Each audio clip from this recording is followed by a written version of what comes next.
when we talk about anti-colonial movements, two things I want to clear first. Colonialism is not just one group of people coming and invading a country and occupying that people. It is much more than that. It is a whole system. In fact, it is called a new social formation that is given rise to by colonialism. Similarly, when we talk about anti-colonialism, it is not just one group of people fighting physically the colonial system. Fighting takes form with various forms. Here we'll be talking only about the people's movement that took place against colonialism.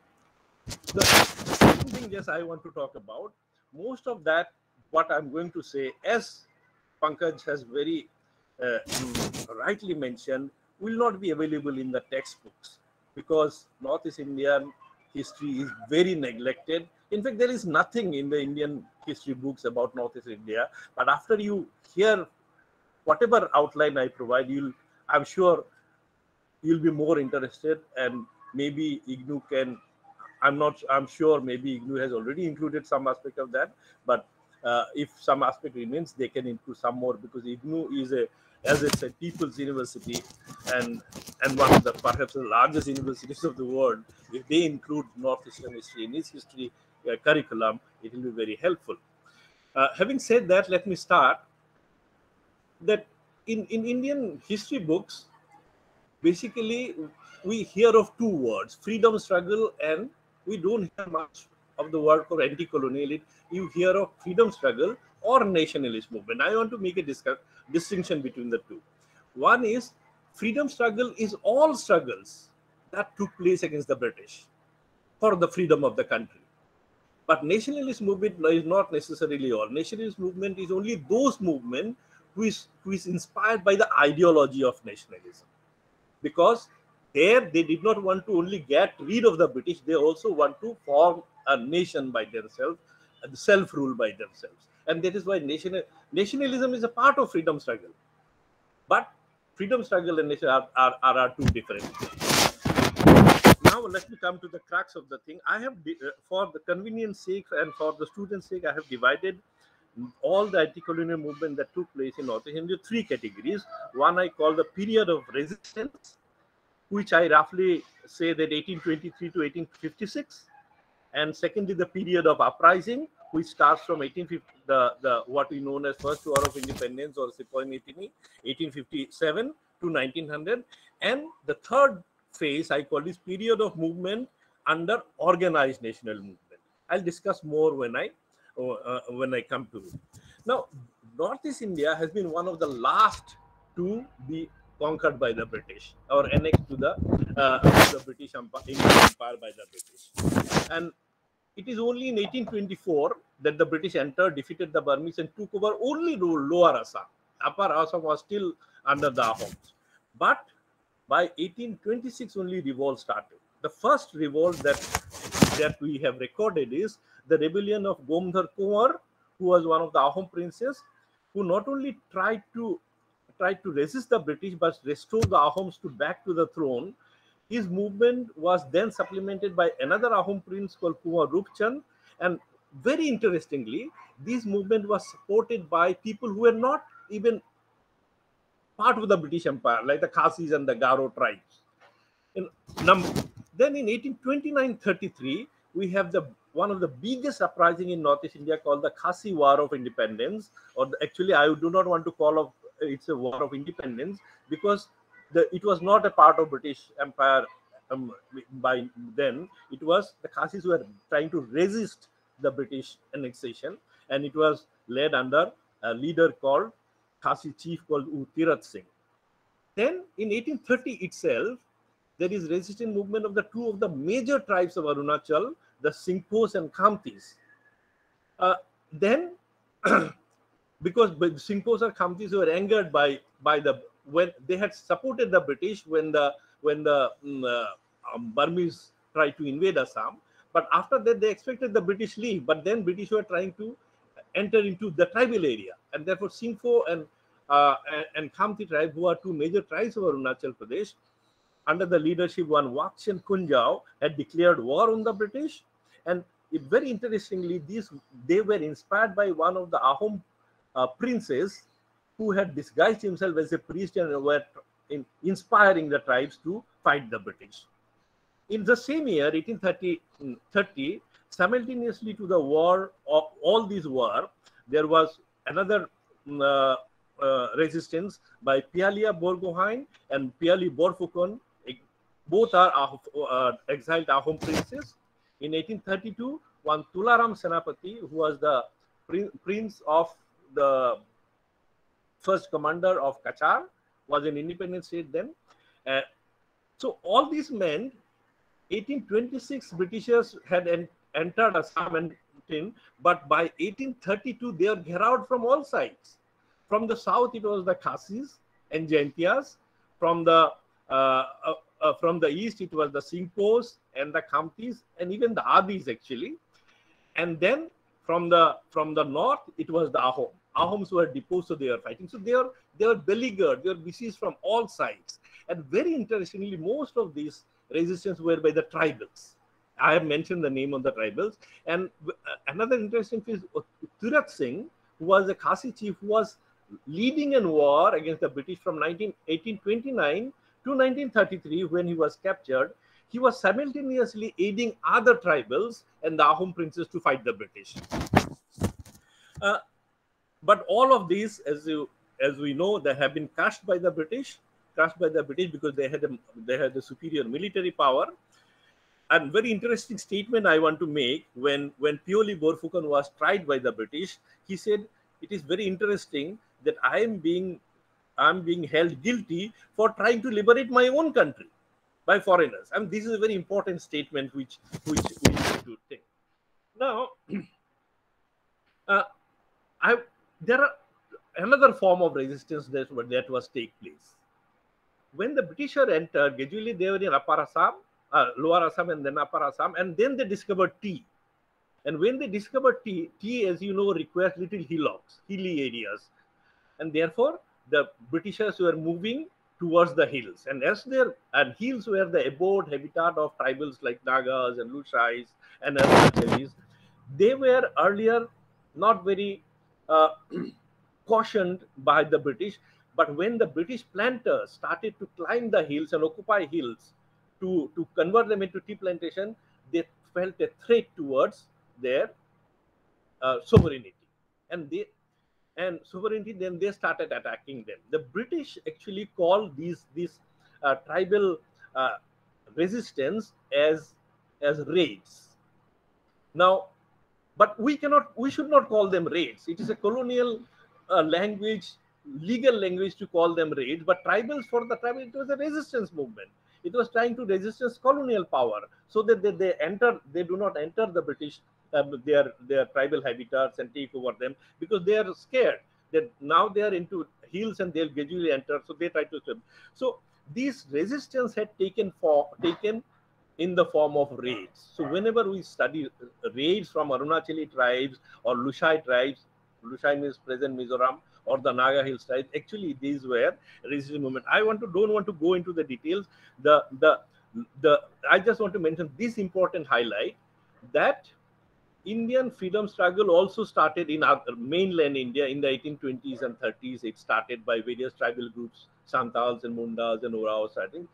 But that time the British were not in Northeast India, and they entered only in 1824 and 1826. And when they encountered the Nagas and Lushais and Arunachalis were fighting the British right from 1826. In fact, first encounter was on 1828. And then it became intense in 1840s, and they continued up to 1910. So, I mean, by 1885, Indian National Congress had been established, and a democratic, more organized form of nationalist movement was taking place in rest of India. But in Northeast India, tribals were still fighting the British in a very, very violent form. So let us say from 1830s and 40s to 1910. Actually, in 1898, the British declared both Kohima and Aizawl as the districts of Assam, that is They have conquered part of Shahi Hills, present name Mizoram, and part of Naga Hills. But it was happening. What I'm trying to think that when rest of India actually had organized into, Indian National Congress and trying to lead a kind of liberal democratic movements, these tribes were still fighting the British in a very, very violent way and trying to resist the British invasion to their. Here I want to say in the two major features of this movement. One is this: these movements had emerged in two forms. One in a very primitive, unorganized, sporadic, and violent form.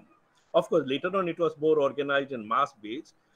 Now, this former type of resistance to colonialism was earliest to surface, but they did not die out. In fact, even up to 1947, this kind of small raids and resistance of the tribes continued. Even though British had already occupied them and annexed them and established an administration, the tribes continued to fight. By 1910, major uprisings were suppressed, but they continued to break out in small revolts even up to 1940s. The second important point that I want to highlight in this series of tribal movements is that I use the term used by one of the very prominent historian, that it is futile to look for a pan-Indian nationalist ideology in this movement. They are not pan-Indian. They are localized because tribals had no idea about the rest of the world, rest of the country. Their own habitat is their own country.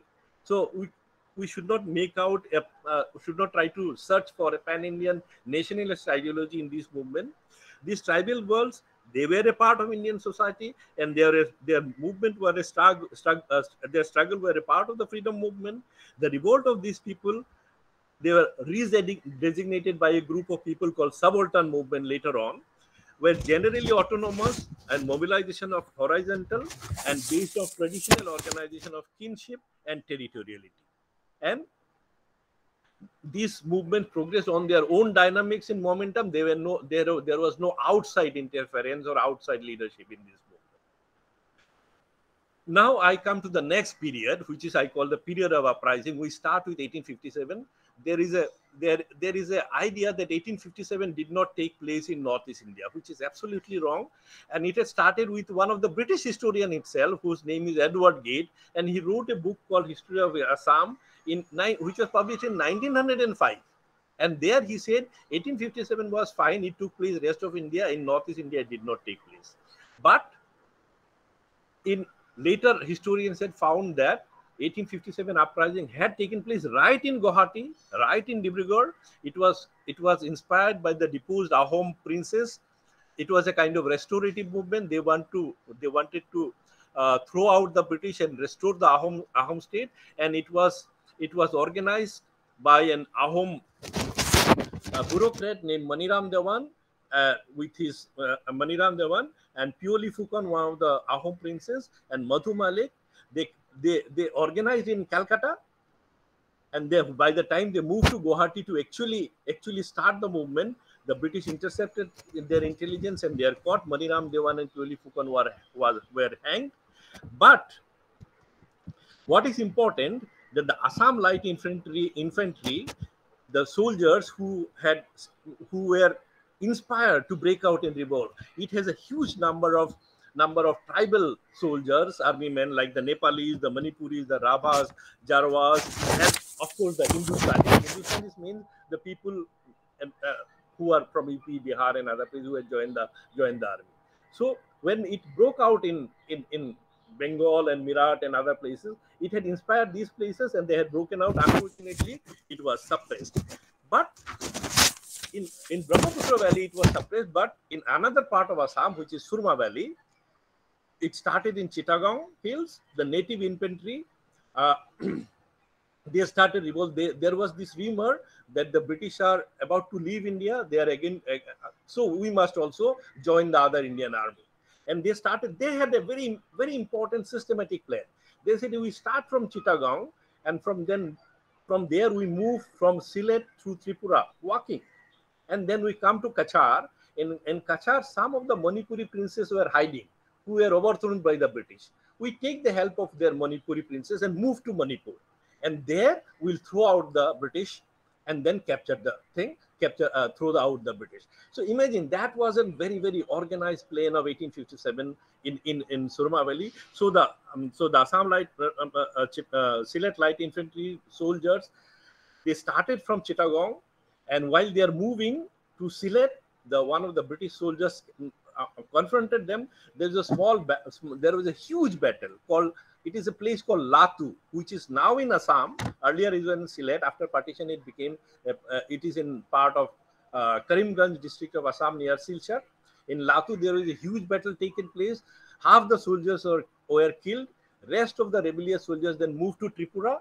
They wished the Tripura king, which was then an independent state, a native state, which they will help them, but the Tripura state monarch did not help them. In fact, he informed the British that they are here. So they were attacked from there and chased out from Tripura, and then this remainder of the soldiers, they came up to Kachar in a place called Jangia, where they fought against the British, and rest of the army then moved and came to a place in Kachar called Bhuban Hills. Bhuban Hills is a huge hill which actually was known for a hideout of all the rebels right from the 18th century, or number of heaven. It is actually a sacred hills where is a lot of temples and all are there. Now, there two major battles took place. One battle is called in the Battle of Binnakandi, and another battle is called the Battle of Bhuban Hills. In both these hills, the British Army and this 1857 rebel soldiers fought, where which were joined by the deposed Manipuri king Narendra Singh. He also fought. Huge number of people, including the expatriate Manipuri living in Kachar, men and women and children. They had fought against the British, and a huge number of people killed. And Narendra Singh himself was injured, and later on he was hanged, but he was pardoned later on. He was so it is not true. In rest of India, in the history books, you will not find the mention of Battle of Latu, Battle of Binnakandi, Battle of Bhuban. But for the 1857, for the British, these were very, very important battles for 1857. So it is not true that 1857 did not take place. Some historians say that 1857 revolt did not take place in Northeast India because there were no British army here and Indian soldiers are not there. So it is not true. Not true that, as I'm saying. The other important part that when 1857 rebellion was crushed in rest of India and the Queen took over from the East India Company, now that news had not reached much of Northeast India. Some of the tribal chiefs who had heard that the Britishers, the people are fighting the British and they are going to be thrown out, so they also started preparing as part of 1857 rebellion. But when the 1857 revolt finished in rest of India, they did not know that it is over. They continued to prepare, and some of this rebellion took place. One took place in 1861, just 3 years later. But it was actually a part of 1857 revolt. It was in Jaintia kingdom. Earlier, the Jaintia Raja had tried to organize this and fight the British, but he was suppressed and he was hanged. But later on, one of the commoners, whose name was U Kyang Seng Nongma, he prepared and he took the battle forward. And instead of 1857, he fought the British in 1861. Again, he was also suppressed and he was also hanged. Similarly, another uprising that was inspired by 1857, it was called the Adi uprising of Arunachal Pradesh, or Abor expedition. It is known as Abor expedition, but it should be called an Adi uprising because we should not be using colonial language anymore. So it continued. So what I'm saying, that 1857 revolt continued. Rest of India, it finished in 1858, but in North India, it continued till 1861 and 1880s when the Abor rebellion took place. The most important rebellion of this period is called the Kuki uprising. The Kuki uprising took place in 1917 when the First World War was about to begin, and the Britishers were recruiting the tribals to fight the British war, to be transported them to Europe so that they can fight as part of the British army. And the cookies had refused. Cookies had refused to be recruited like that. And actually, there was a long anger against the British. The Britishers had occupied their land, and they were being used as impress labor. They were forced to do forced labor, and they were, tribals are very independent and proud-minded. They will starve, but they will not work as servant of others. But here they are being forced to work for the British.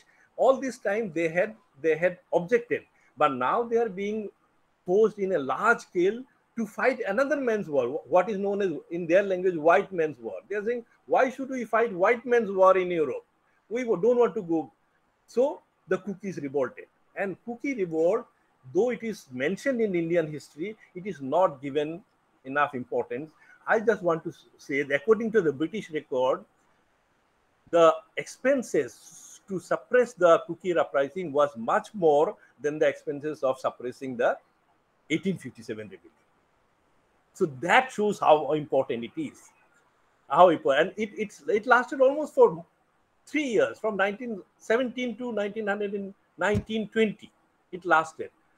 Eventually, of course, they were suppressed, and most of the cookie chiefs were transported or hanged, and it was completely suppressed. So this is a very important uprising that need to be mentioned.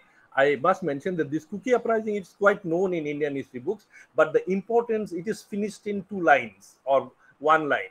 But it should be given much more space, because according to the British themselves, it was much more important than the 1857 revolt themselves itself.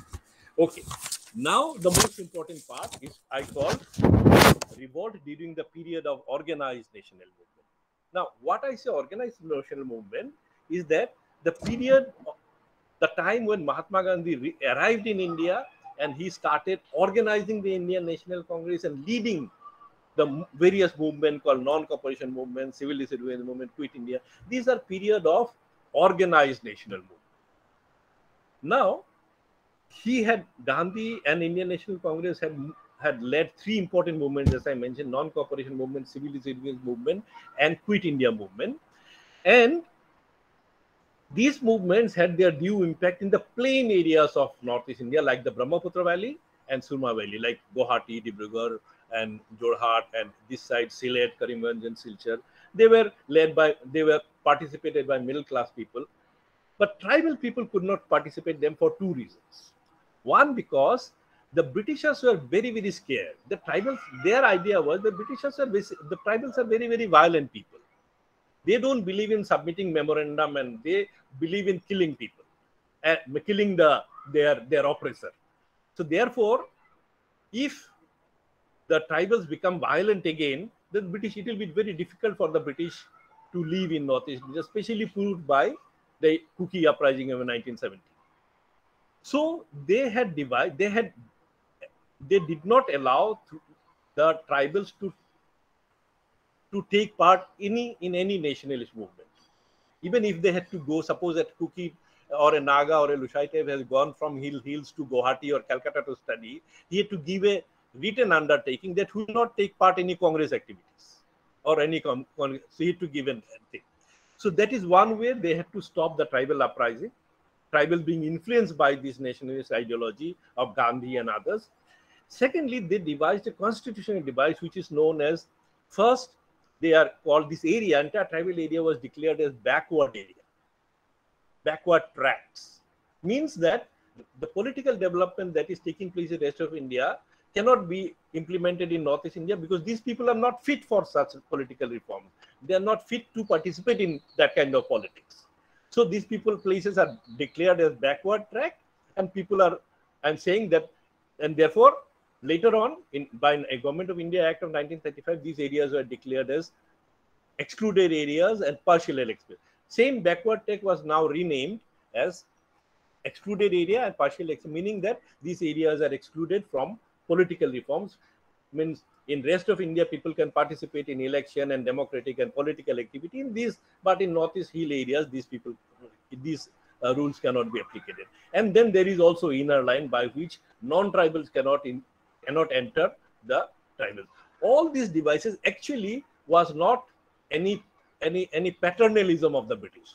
The British were mortally scared of tribal violence, and therefore they said tribals are anyway basically very violent, and if they are influenced by the nationalist ideology of Gandhi or other nationalist leaders, they'll become more violent and they'll become organized. So it will become like uncontrollable. Therefore, because of in these excluded areas, no political parties were allowed. No Indian political parties were allowed to enter. So that is why in the hill areas, there were no National Congress or Communist Party, no political parties were there, number one. Number two, the tribals themselves were not allowed to form any political party.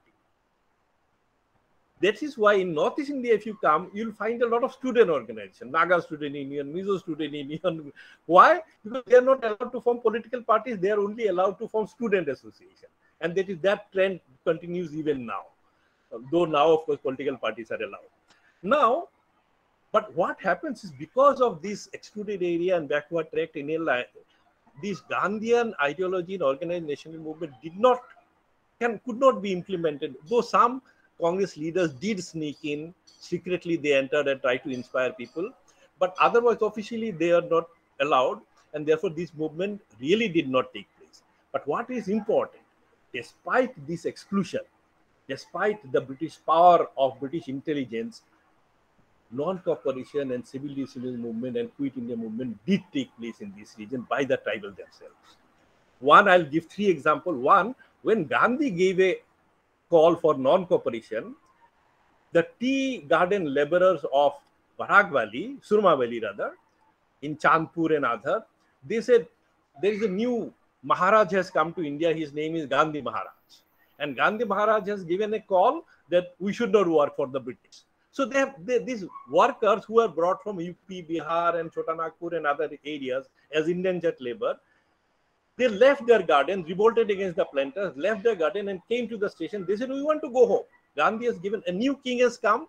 He has given us the call that we should not work for the white men, we should leave. And they came, but British government stopped them from going home, because if they go home, who will do the laborers' work in the tea plantation? Tea plantation will collapse. And therefore, they were not allowed. They all assembled in the train station, and trains were not allowed to board them. And therefore they stopped there. Of course, finally, there they shouted, squatted for few days, dying of hunger and disease. But they did not go back to their plantation. And by that time, of course, later on, the Indian National Congress leaders came and pacified them. And those who wanted to go home, they were sent back home. Some of them wanted to plantation. So what I'm saying, when Gandhi gave a call of non-cooperation, even Gandhi did not know that his call has such a response in one remote part of Northeast India. That is the most important part. This important episode is known in the Indian history book as Chorgola Exodus.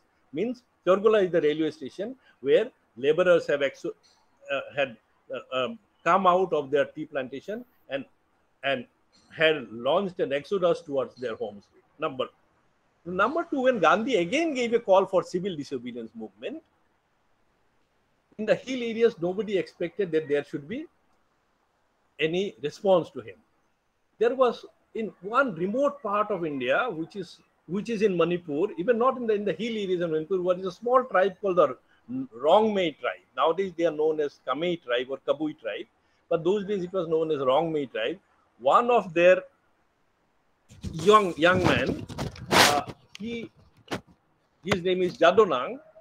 He came to Silchar to hear Gandhi. Gandhi was supposed to come to Silchar. Of course, eventually he didn't come. But when Gandhi did not come, he went back. And he said, a new king has come to India. His name is Mahatma Gandhi. And he has given a call that we should not pay any taxes. We should maintain civil disobedience. And he declared himself to be the son of Gandhi. He said, actually, I am the son of Gandhi. Gandhi is the new king, and therefore, from now on, I am going to the king.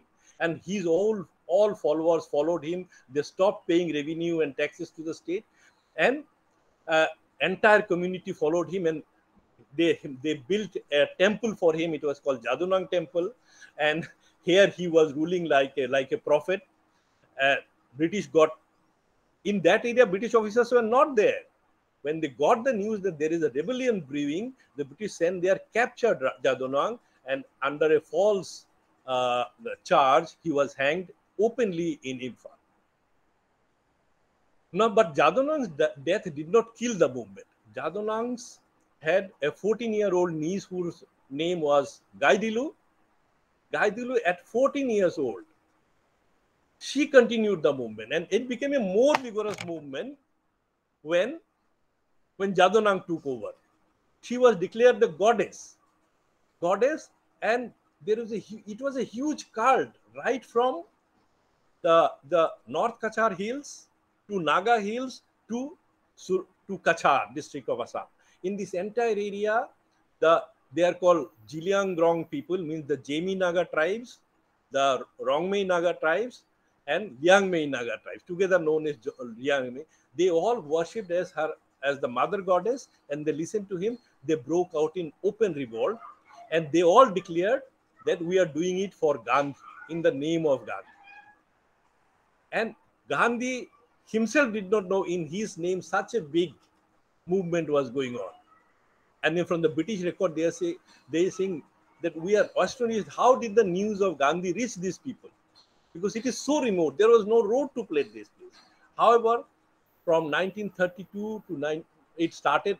Gaidilu's movement started in 1932. It ended by 1935 when Gaidilu, who was still a teenager, was captured and jailed, and she was released only after independence. Of course, Gaidilu later on lived for a long time and died only in 1992.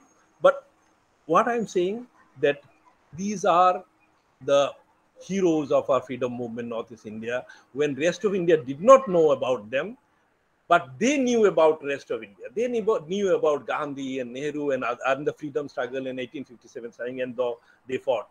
The last part I want to talk about is when the Indian National Army of Subhash Bose invaded Manipur and Nagaland.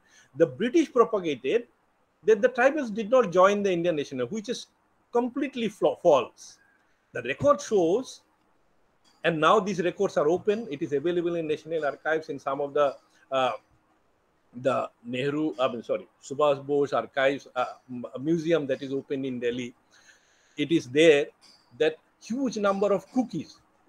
This is very interesting. The cookies had not forgotten that in 1919 their uprising was suppressed. So when the INA joined and wanted to fight the British and defeat the British, they supported INA, joined INA because they wanted to take revenge on the British for their defeat in 1919. Similarly, huge number of Nagas, Assamese, and Dimasas, they all joined the Assamese army. They did not come with the Indian National Army. They joined when the Indian National Army came to Manipur and Kohima, joined and fought against the British.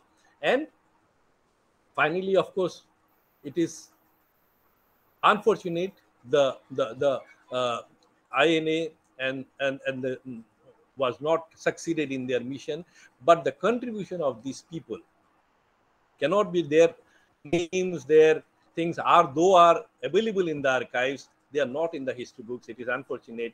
But what I'm saying, though the Indian history books does not recognize their contribution, it is etched in the memory of the oral tradition of the history of Northeast India, people of Northeast India, and it would be one of our greatest tribute if you remember them in this hour when we are celebrating this Azadi Ka Amrut Mahotsav.